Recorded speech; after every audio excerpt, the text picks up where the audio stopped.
સુરતમાં લાખોની કિંમતના ગાંજા સાથે યુવક ઝડપાયો છે। No drugs in Surat city અભિયાન અંતર્ગત કાર્યવાહી કરાઈ છે। પોલીસે દરોડા પાડતા પ્રભુનગર પ્લોટ નંબર 192 માંથી ઝડપાયો છે ગાંજો તેમજ 6,59,000 રૂપિયાની રકમ સાથે એક આરોપીની ધરપકડ કરાઈ છે। આરોપી પાસેથી કુલ 6,73,760 નો મુદ્દામાલ કબજે કરાયો છે।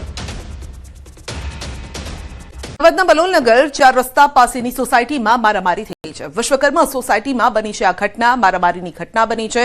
સોસાયટીમાં અંદર બબાલ થતા મારામારી થઈ। મામલો ઉગ્ર બનતા પથ્થરમારો થયો।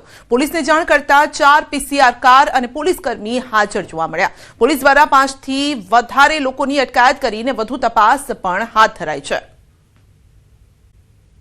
સુરત, રાજકોટ અને હવે વડોદરામાં પણ આ પ્રકારે બોમ્બથી ઉડાવવાની ધમકી મળી છે। વડોદરાની પારુલ યુનિવર્સિટીને બોમ્બથી ઉડાવી દેવાની ધમકી મળી છે। આ ધમકીભર્યો ઈમેલ આવતા યુનિવર્સિટીમાં દોડધામ મચી ગઈ છે। બોમ્બ ડોગ સ્ક્વોડની ટીમ, પોલીસની ટીમ યુનિવર્સિટી પર પહોંચી છે। કોલેજ કેમ્પસમાંથી વિદ્યાર્થીઓ સહિત સ્ટાફને બહાર કાઢવાની કામગીરી પણ હાથ ધરવામાં આવી છે। પારુલ યુનિવર્સિટીને બોમ્બથી ઉડાવી દેવાની ધમકી। વધુ અપડેટ મેળવીશું સંવાદદાતા હાર્દિક પાસેથી। જે હાર્દિક, આ પહેલા સુરત, ત્યારબાદ રાજકોટ અને વડોદરામાં પણ આ પ્રકારની ધમકી ભર્યો મેલ। બિલકુલ વિષય ગંભીર એટલા માટે બની જાય છે કે પારુલ યુનિવર્સિટીમાં હજારોની સંખ્યામાં જે વિદ્યાર્થીઓ છે તે અભ્યાસ કરે છે, ત્યાં આવેલી હોસ્ટેલમાં પણ વસવાટ કરે છે। એટલે ચોક્કસથી ધમકી ભર્યો મેલ મળ્યો। એની સાથે જ તકેદારીના ભાગરૂપે તમામ જે લોકો છે તેમને બહાર કાઢવામાં આવ્યા હતા। અને પારુલ યુનિવર્સિટીની વાત કરીએ તો વાઘોડિયા મેઇન રોડ પર આ યુનિવર્સિટી આવેલી છે। એટલે જ્યારે બોમ્બની ધમકી મળી અને વિદ્યાર્થીઓને બહાર કાઢવામાં આવ્યા ત્યારે બહાર ચોક્કસથી ટ્રાફિક જામના દ્રશ્યો સર્જાયા હતા। વિદ્યાર્થીઓમાં ડરનો માહોલ હતો। કેટલાક વિદ્યાર્થીઓ જે છે તેમના વાલીઓ પણ ચિંતામાં મુકાયા છે અને વિદ્યાર્થીઓ વહેલા ઘરે પહોંચી જાય त्या प्रकारनी व्यवस्था करवा माटे दौड़धाम करी रह्या छे। लगभग 1 कलाक उपरनो समय थई गयो। सुरक्षा एजेंसीओ द्वारा सर्च करवामां आव्युं, परंतु हजी सुधी कोई शंकास्पद चीज वस्तु मળી નથી। परंतु जे आईपी एड्रेस परथी आ धमकीभर्यो मेल आपवामां આવ્યો છે એ आईपी एड्रेस जे છે તે ટ્રેસ કરવાની પ્રક્રિયા જે છે તે પોલીસ દ્વારા અત્યારે કરવામાં આવી રહી છે। જી, આપનો આભાર। રાજકોટ પોસ્ટ ઓફિસ અને પાસપોર્ટ ઓફિસને પણ બોમ્બથી ઉડાવી દેવાની ધમકી મળી છે।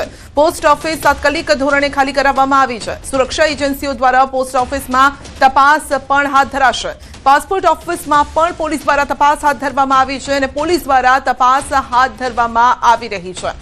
તો પહેલા સુરત અને ત્યારબાદ રાજકોટને પણ ધમકી મળી છે। વધુ અપડેટ મેળવીશું સંવાદદાતા હાર્દિક પાસેથી। જે હાર્દિક, ફરી એક વખત આ ધમકી, કારણ કે પહેલા સુરતમાં આ પ્રકારની ધમકી ભર્યો મેલ મળ્યો છે અને હવે રાજકોટ।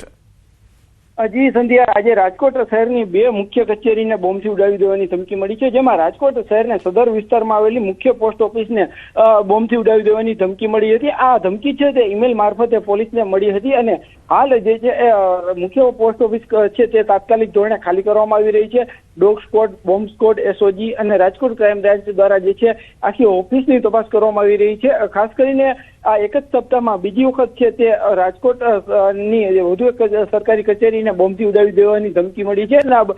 જે ઈમેલમાં સ્પષ્ટ રીતે લખવામાં આવ્યું છે કે 12:15 વાગ્યે આ જે કચેરી છે તે બોમ્બથી ઉડી જશે। જો કે હજુ સુધી કોઈ દુર્ઘટના કે જે છે શંકાસ્પદ વસ્તુ નથી મળી। જો કે પોલીસ દ્વારા પણ, સુરક્ષા તંત્ર દ્વારા પણ કોઈ સુરક્ષામાં ચૂક ન રહી જાય તેની તકેદારી રાખવામાં આવી રહી છે। અત્યારે જે છે તપાસ કરવામાં આવી રહી છે।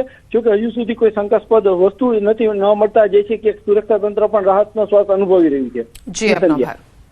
પાસપોર્ટ ઓફિસને ઉડાવી દેવાની ધમકી મળી છે। ફરી બોમ્બથી ઉડાવી દેવાની ધમકી મળી છે અને આ ધમકી મળતા દોડધામ મચી ગઈ।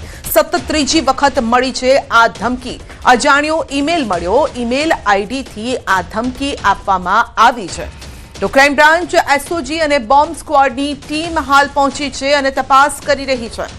તો અજાણ્યા ઈમેલ આઈડીથી આ ધમકી આપવામાં આવી હતી, મેલ મળ્યો હતો અને ત્યારબાદ પોલીસ કાફલો તપાસ માટે પહોંચ્યો। અલગ અલગ એજન્સી પણ તપાસ કરી રહી છે। ખાસ કરીને ક્રાઇમ બ્રાન્ચ, એસઓજી અને બોમ્બ સ્ક્વોડની ટીમ ત્યાં પહોંચી હતી અને તપાસ કરવામાં આવી છે। હાલ પૂરતી જ્યારે આ ખબર અમે આપને બતાવી રહ્યા છે ત્યાં સુધી કોઈ શંકાસ્પદ એવી વસ્તુ અત્યારે મળી હોય તે પ્રકારની વિગતો સામે નથી આવી રહી, પરંતુ પોલીસ કાફલો અત્યારે ત્યાં પહોંચ્યો છે અને તપાસ હાથ ધરવામાં આવી છે। વધુ અપડેટ મેળવીશું સંવાદદાતા કીર્તેશ પાસેથી। જી કીર્તેશ, ફરી બોમ્બથી ઉડાવી દેવાની ધમકી મળી છે। બિલકુલ સુરતના ઉમરા ગામમાં આવેલી પાસપોર્ટ ઓફિસને ફરી એકવાર આજે સવારે ઈમેલ દ્વારા બોમ્બથી ઉડાવવાની ધમકી આપવામાં આવી હતી. ખાસ કરીને આ મેલ ગુજરાતી અને ઇંગ્લિશમાં લખવામાં આવ્યો હતો. કહી શકાય કે એક જ મહિનામાં ત્રીજી વખત પાસપોર્ટ ઓફિસને ઉડાવવાની ધમકીનો મેલ મળતા જ પાસપોર્ટના અધિકારીઓ દ્વારા તાત્કાલિક સુરત પોલીસને જાણ કરવામાં આવી હતી. ખાસ કરીને સુરત પોલીસની બોમ્બ સ્ક્વોડ, ડોગ સ્ક્વોડ સાથે ક્રાઇમ બ્રાન્ચ અને એસઓજીની ટીમો તાત્કાલિક પહોંચી અને જે બિલ્ડિંગ છે તે ખાલી કરાવ્યું હતું અને ત્યાં તમામ જગ્યા પર શોધખોળ કરવામાં આવી હતી. જોકે તપાસના અંતે આ માત્ર એક અફવા સાબિત થઈ હતી. પણ જે પ્રકાર એક જ મહિનામાં ત્રીજી વખત કોલ આવ્યો છે તેને લઈને હવે તંત્ર એલર્ટ મોડ પર આવ્યું છે. ખાસ કરીને જ્યાંથી મેલ આવ્યો છે તેને લઈને સાયબર ક્રાઇમની ટીમ દ્વારા તપાસ શરૂ કરવામાં આવી છે. સંધ્યા. જી, આપનો આભાર અમારી સાથે જોડાવા બદલ. તો ફરી એક વખત પાસપોર્ટ ઓફિસને મળી છે ધમકી, સતત ત્રીજી વખત આ ધમકી મળી છે.